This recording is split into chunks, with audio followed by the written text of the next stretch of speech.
হচ্ছে কমলা লেবু। এই কমলা লেবু হচ্ছে ইন্ডিয়া থেকে আসে, আর ইন্ডিয়া থেকে কমলা লেবু বাদাম তৈরিতে আসতে মাত্র সময় লাগে 3 থেকে 4 দিন। আর এখান থেকেই সারা বাংলাদেশের ফল পাইকারি দোকানদাররা এখান থেকে নিয়ে যায়। নিয়ে যাওয়ার পর তারা বিক্রি করে 3 দিন 4 দিন 5 দিন রেখেও বিক্রি করে।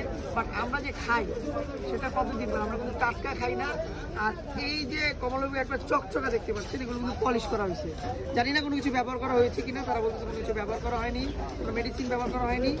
এই আপনার কমলা লেবু 3 ক্যাটাগরি হয়ে থাকে।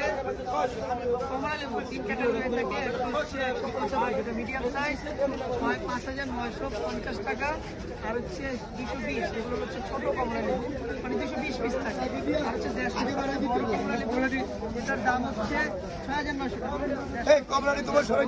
আর এভাবেই এই বাজারগুলিতে কমলা লেবু বিক্রি করে থাকে পাইকারি, এবং এখান থেকে সারা বাংলাদেশে মানে এই ফল বিক্রি হয়ে থাকে। আর পাইকাররা এখান থেকে সারা বাংলাদেশে কিনে থাকে।